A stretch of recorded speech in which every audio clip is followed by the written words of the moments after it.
This is Get to Know Your District here on Morning Kick Around, where we get to know all the soccer cities across the United States. Today, Memphis, Tennessee, and our expert joining us here in the middle, career MLS defender, Memphis native, bringing soccer back to his hometown with Memphis FC, set to play in the USL 2 in 2026. Carey Talley, welcome to Morning Kick Around, sir. Hey, thanks for having me, guys.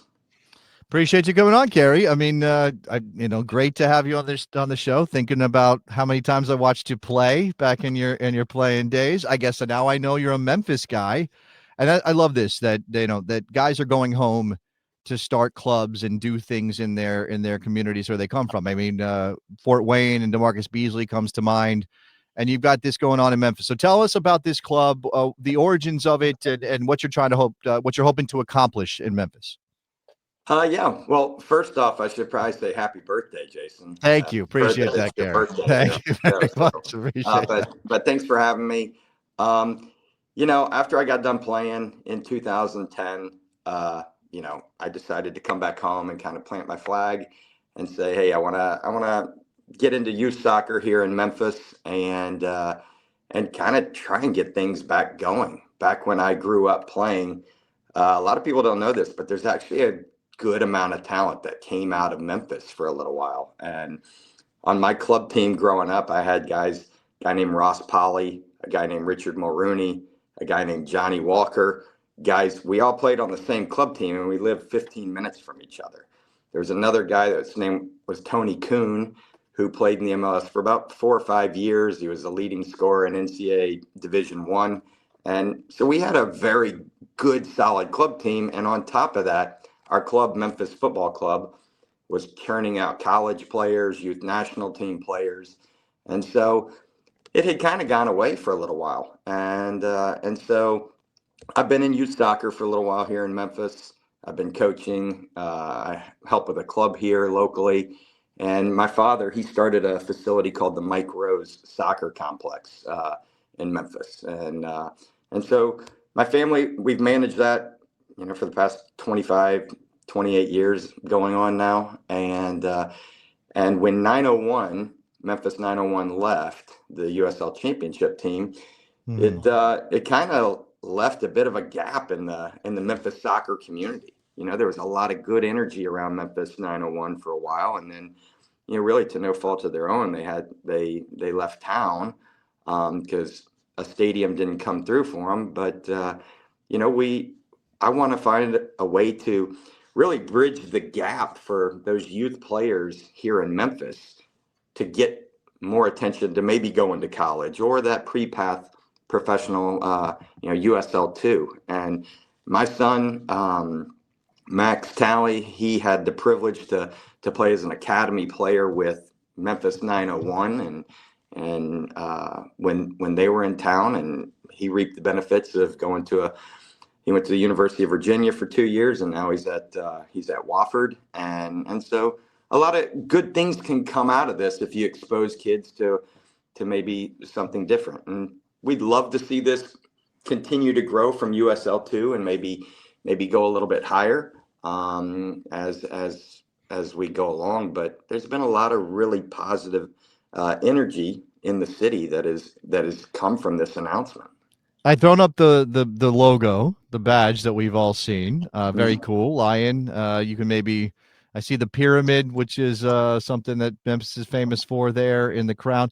But Carey, this is a question from one of our members, Chris. He's saying, why USL 2 over, say, NPSL or UPSL? And I mean, I can leave that to you, but I would imagine you mentioned like maybe going up or becoming pro is part of this. USL 2 might be a better fit for that reason. Yeah, USL has a lot of interesting things going on, and that league in particular to us seemed very appealing because in the next few years, they're introducing a pretty competitive structure to MLS. They're looking at a promotion relegation and things like that. So, I mean, there's some different things that are coming through USL. That seemed attractive to us, and so we wanted to go that way. People know USL in Memphis with obviously the history of Memphis 901, and so we thought this is a good route for us. And at our facility where they're going to be playing the games at Mike Rose, there's nothing going on there, and so it's a good time to bring people into the stadium. It's already a place we see about 900,000 visitors a year there at Mike Rose, and people know it and they're very familiar with it, and it's a good place to really, in my opinion, come and see local players, and that's what we're going for. You kind of tease there that there might be something bigger and like moving up levels in the future in the pro rel. I want to come back to that. But you mentioned the loss of Memphis 901 there in the city. And I want to, part of kind of what this show is like the unique landscape of American soccer. Teams come, teams go, leagues come, leagues go. But you on the ground being embedded in the soccer scene in Memphis, can you describe, like, was it a shock? What was the process of like losing your pro team like from someone that's there on the ground there? Yeah, I think given the excitement that we've really had around our announcement, people, they enjoyed that team. There was a lot of it was a popular thing to do. COVID hit, and that caused a little bit of problems for 901 and people getting downtown and getting to the games. And then it struggled a little bit, just, I guess.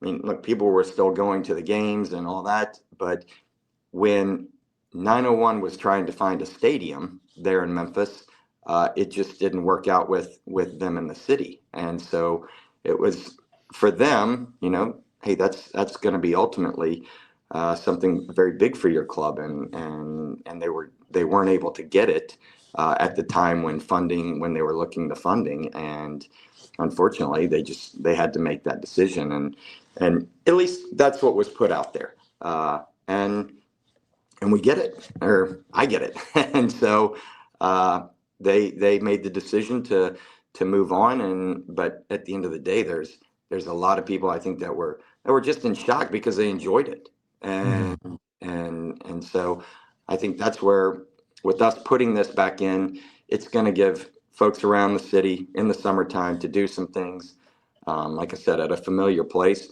Look, we would love to be at a downtown stadium, don't get me wrong. I mean, right, and do things like that, but we have a nice stadium out at our complex that's about 2,500 seats, and we hosted 901 there for one of their Open Cup games. We had about 3,500 people there, and it was a great atmosphere. It's a good family place, and so that's what we're looking to do.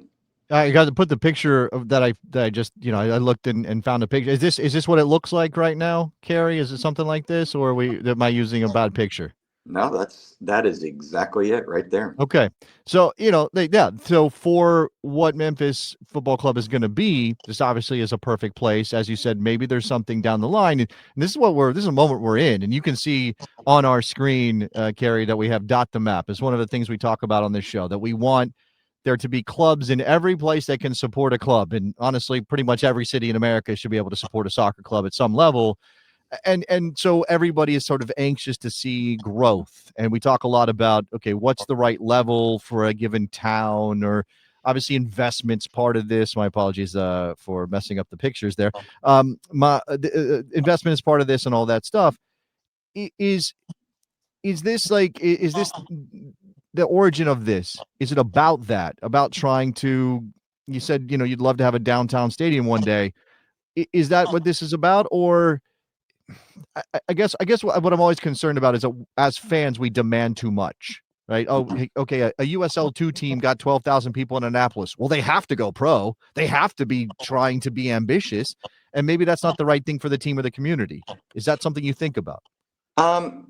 Yeah, look, ambition, I think, for us is to simply, like I said, bridge the gap right now. That's what we're looking for, to bridge the gap over the next 5 years for really our youth and local players. We want to give them an environment where they can come in, like I said, and train throughout the summer, and then potentially go on to further things. Right now, that facility that we're at, it's a perfect thing for this group. And I work in the youth soccer community, and I know the players that have left Memphis to go on to schools. I know the players that are local in the area, and we have great players from multiple clubs that are around, academy youth kids that we would want to bring in and give opportunities to. And so I guess in terms of our ambition, that's really it. Okay. And so because it was given to local players when 901 was there. They had a special setup with their stadium, and kind of had to do a shared thing with the baseball team downtown. But this is perfect for the location that it is. It's right off the highway. Tons of people are going there every night during the week as it is, and we want to have some place that come summertime, when it's downtime, when there's nothing really going on in the city, sports-wise, to be an option. So, do you think that obviously one of the biggest, sporting entities is University of Memphis there, I imagine. Is there any sort of connections there that you might try to forge? Sure. Richard Mulrooney, former teammate of mine, both club soccer, and then we played together at FC Dallas and played together in the youth national teams, and we were in multiple full national team camps together. He's the head coach at Memphis, University of Memphis. So sure, we're talking. We talked to him. We talked to their assistant coach, a guy named Tony McManus, who had a run in MLS, but also in I think it was the USL or the A League then. But he was a very good soccer player coming out of Memphis as well, and had a nice college career on top of that. And so we've definitely forged relationships with them, and there's not a ton of universities Division I in our region of the country. Right. Yeah. It's how it is. But that doesn't mean that Division II, Division III, NAIA, junior colleges, there aren't good kids that are in these programs that just, hey, maybe need to be exposed to the potential of something bigger. Yeah, I mean, obviously that's great, and I can hear from you, a soccer guy, that this is a soccer project. I mean, this is something that to give kids an opportunity to play. We've got a lot of people in the chat, throwing out a bunch of stuff. This one from Chris, I guess you got probably some distances you have to travel to play games with the way that soccer is in that part of the country. You mentioned the lack of sort of Division I soccer programs. That doesn't necessarily directly correlate, but is there an issue with sort of just kind of populating this region a little bit more, and you guys can maybe be a leader in that? That would be great. We are now finding, Little Rock, a buddy of mine, Ante Yazic, who had a great professional career. He's over in Little Rock. They have the Little Rock Rangers. We just there's another franchise that just opened up in Jackson, Tennessee, called the Jackson Boom. That's an hour and a half away, and so that's right along the I-40 corridor there. And so it's becoming a nice little area where, and we know of another group that might be coming or looking to kind of dip their toe into USL 2 that's not too far from us. And so it could create something where, hey, it's not as much travel, and you can actually start to see away fans traveling, which could, at USL 2, I don't know how popular that is. I was driving to Little Rock to watch my son play 6 times this summer, and 2.5 hours. It wasn't bad, but it was made just nice long enough to be annoying, Carey. That's what that is. Just right. long enough to be annoying. Another thing that kind of gets it was interesting, actually, now that I think about it, to see the reaction in Memphis. And we're not Memphis people, so when we hear about the club, we are interacting with it through soccer people putting it up on message boards and things, but also like usually a link to local media who's reporting on Memphis getting a new soccer team. And yes, the memory of 901 is there. And we kind of commented on some of these headlines reading Memphis to get new pro soccer team, and then it says USL 2, and like, well, that's not really what USL 2 is. That speaks to something, though, of sort of like the educational process for the community, the people that aren't kind of sort of baked into what soccer is in this country. And as much as you're the soccer guy and this is a soccer project, you make a badge hoping people like it. You put your stuff on gear hoping people will buy it. You obviously want to sell tickets. You have to market the team. And when we talk to people like Michael Hitchcock, that's a major part of this. So what kind of steps are you guys going to take in that regard? And how sort of ambitious do you want to be in terms of marketing the team as something not just for Memphis people to pay attention to, but for people to kind of be attracted to, the way we see some of these lower division clubs, Vermont Green and things like that? Yeah, sure. There's definitely some educational process that'll have to take place in this, and it may take a little bit of time, but from now until we start to play at the end of May, early June, when the season starts, we have a chance to tell our story and tell our story. And Michael Hitchcock is a guru. That guy is he's lights out smart. He's got multiple clubs, and he's been great for us because hey, he takes my phone call anytime, which is wonderful, just to bounce some things off of him. And also, we've talked to Fred Mathis up in Annapolis. They're pulling 13,000 people for a USL 2 game, and they make it exciting. It's exciting. It's something for the community to come out and be a part of and see and just really try and rally around. And that's what we want to do. But that's kind of, this is good for me because I've been a Memphis guy my whole life. Anybody that ever knew me, they know that I'm from Memphis.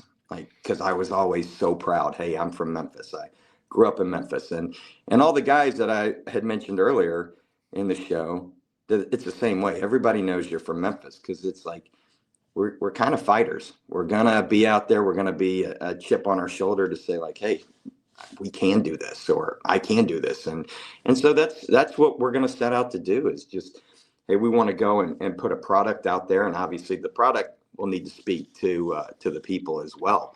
But we're going to be looking at a lot of local kids because, like I've always said, like, why not Memphis?